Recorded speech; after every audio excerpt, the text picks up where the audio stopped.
આદિજાતિ વિકાસ મંત્રી જે માંગણી લઈને આવ્યા છે, માંગણી નંબર 93, તેમાં હું મારા વિચારો રજૂ કરું છું। આજે આદિવાસી વિસ્તાર પૂર્વ પટ્ટીમાં 14 જેટલા જિલ્લામાં 15% જેટલી વસ્તી અને ગુજરાતમાં ઘણી બધી જગ્યાએ છૂટો છવાયો છે। ભારતના બંધારણ પ્રમાણે અમને મૂળ નિવાસી કહેવામાં આવ્યા છે અને અમને ઘણી બધી જગ્યાએ અનુસૂચિ 5 અને અનુસૂચિ 6 મુજબ ઓટોનોમસનો દરજ્જો પણ આપ્યો છે। અનુસૂચિ વિસ્તાર ઘોષિત પણ કરવામાં આવ્યો છે। ત્યારે ઘણી બધી જગ્યાએ અમને મજૂરો, અમને દાળિયા જેવા નામો તરીકે પણ ઓળખે છે અને જાણે છે। આજે ગુજરાતમાં અને દેશમાં એવું કોઈ પણ કામ અથવા એવા કોઈ પણ રસ્તાઓ, એવા કોઈ પણ વિધાનસભા ગૃહ હોય કે સંસદ સભાના ગૃહો હોય કે કોઈ ડેમો હોય કે કોઈ ચેક ડેમો હોય, અમારો મજૂર અથવા અમારો જે આદિવાસી સમાજ છે એના વગર કોઈ વિચારી પણ નહીં શકે બનાવવાનું અને એના સિવાય કોઈ પણ રીતે એ કામ નહીં કરી શકે। આદિવાસી સમાજ પૂર્વ પટ્ટીમાં અરવલ્લી, સાતપુડા, સહ્યાદ્રી જેવા પ્રાચીન ગિરિમાળાઓ, ગીરના સિંહોની સાથે નેસમાં વસવાટ ધરાવે છે, નળ સરોવરની આજુબાજુના કિનારા પર રહે છે। ત્યારે ઉચ્ચ શિક્ષણથી વંચિત રહી જવાનો મને ચિંતા સતાવે છે, કારણ કે ઉચ્ચ શિક્ષણમાં ગુજરાતની પૂર્વ પટ્ટીમાં યુનિવર્સિટીઓ સ્થાપવી જોઈએ અને એ યુનિવર્સિટીઓ આખા વિસ્તારમાં ટ્રાઇબલ યુનિવર્સિટીઓ સ્થાપવી જોઈએ। રાજપીપળામાં યુનિવર્સિટીની સ્થાપના થાય છે, પરંતુ મારે આદરણીય મંત્રીને પણ કહેવું છે કે સાબરકાંઠાના ભિલોડા, મેઘરજ વિસ્તારમાં, તાપીમાં, ઉચ્છલ નિઝર વિસ્તારમાં, નવસારીમાં, વાંસદા, વલસાડ, ઉમરગામમાં ટ્રાઇબલ યુનિવર્સિટીઓ સ્થાપવી જોઈએ। હાલમાં જ મેડિકલ પ્રવેશ માટેની 2018માં એડમિશનમાં કેટલાક ખોટા બિન આદિવાસીઓ આદિવાસીના પ્રમાણપત્ર લઈને આવી ગયા અને તેની બાબતમાં અમે ઘણીવાર રજૂઆત પણ કરી, પરંતુ આજ સુધી એ મારી રજૂઆતને સાંભળી નથી કે ત્યાં જે મેડિકલમાં જેમણે ખોટા પ્રમાણપત્ર થકી જેમણે એડમિશન લીધું છે એમને અત્યાર સુધીમાં એમના પ્રમાણપત્રો રદ કરવામાં આવ્યા નથી અથવા અત્યાર સુધીમાં એમના પ્રમાણપત્રોની ચકાસણી કરવામાં નથી આવી। ત્યારે મારે આદિજાતિ મંત્રીને કહેવું છે કે જે સાચું છે તે સાચું અને જે ખોટું છે તે ખોટું કરો। અમને અમારા લોકો સાથે જે અન્યાય થાય છે, આપણા લોકો સાથે જે અન્યાય થાય છે તે અન્યાય દૂર કરો। તાજેતરમાં જ તબીબી શિક્ષણ માટે તબીબી શિક્ષકોને 11 મહિનાના કરારે લેવામાં આવ્યા છે, ત્યારે એમાં રોસ્ટર ક્રમાંક નીકળી જાય છે અને અમારા જે આદિવાસી સમાજના જેટલા પણ ભણેલા ગણેલા છે, જે તબીબી શિક્ષણમાં જવા માંગે છે, તો એમને ત્યાં નોકરી આપો અને એમને ફિક્સ કરો। ઘણી બધી વખત માનનીય નાયબ મુખ્યમંત્રીએ પણ કીધું છે કે ડોક્ટરો આદિવાસી વિસ્તારમાં કામ નથી કરતા। આદિવાસી સમાજના ડોક્ટરો પણ મારે કહેવું છે કે ઘણા બધા ડોક્ટરો આદિવાસી વિસ્તારમાં કામ કરે છે। માત્ર એક વિસ્તાર એવો છે દાહોદ કે જ્યાં ત્યાંના ડોક્ટરો નથી, કારણ કે ત્યાં શિક્ષણનું પ્રમાણ ઓછું છે। ત્યારે આખા જ વિસ્તારમાં જો તમે નવસારીમાં જુઓ, સાબરકાંઠામાં જુઓ, નર્મદામાં જુઓ, બધા વિસ્તારમાં આદિવાસી ડોક્ટરો જ છે અને એ પણ કરે છે। પણ ઘણીવાર એવું થાય છે કે સ્ટાફ નર્સ ડોક્ટરોને, પીજી ડોક્ટરોને જ્યારે પોતાના વિસ્તારમાં કામ કરતા જ્યારે એમને નોકરી તો તેમને બીજા વિસ્તારમાં લઈ જવામાં આવે છે અને એના કારણે એઓ નોકરી છોડી દેવા તૈયાર થાય છે। તો મારે આ તબક્કે નમ્ર વિનંતી પણ છે કે 400 કિલોમીટર દૂર મારા આદિવાસી સમાજનો ભણેલો ગણેલો તબીબ જો ત્યાં જઈને નોકરી કરીને બધું છોડે એના કરતાં પોતાના જ વિસ્તારમાં એને નોકરી આપવામાં આવે તો એ સારી રીતે આદિવાસી સમાજના લોકોના કામ કરી શકે છે।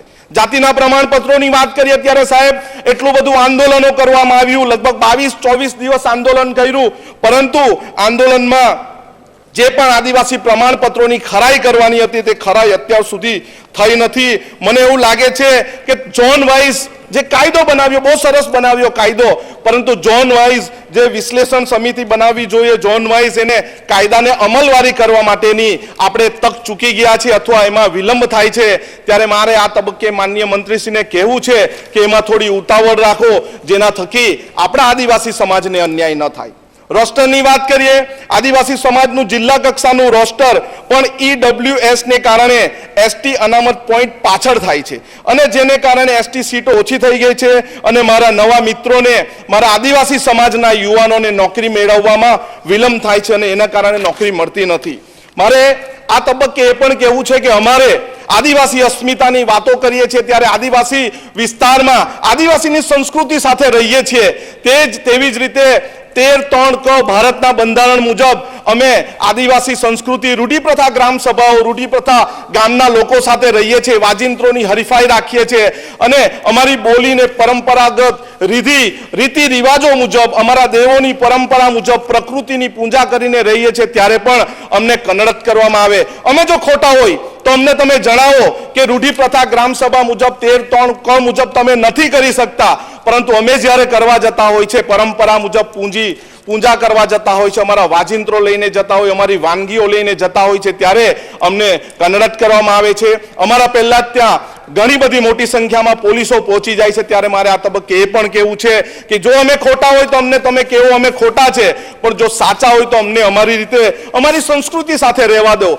અને હવે પછીની પણ જેવી રીતે કેવડિયાની હાલત જેવી રીતે થાય છે અથવા કેવડિયામાં આદિવાસીઓની હાલત થાય છે એવી જ રીતે ધાર્મિક આસ્થાના રીતે અંબાજીમાં પણ નોટિફાઈડ એરિયો બનાવ્યો છે ત્યારે મને હવે ભય છે, મને હવે બીક છે, મને એવી ચિંતા છે કે દાહોદ વિસ્તારના રતનમાલમાં પણ રીંછ અભયારણ્ય આવવાનું, એવી જ રીતે વઘઈમાં પણ લેપર્ડ સફારી પાર્ક આવવાનું, એવી જ રીતે દાહોદ વિસ્તારમાં દિલ્હી મુંબઈ કોરિડોર આવવાનું. તો અમારી અસ્મિતાઓ અમારા જે ધાર્મિક સ્થળો છે તે ત્યાંથી નીકળી જવાની ચિંતા છે.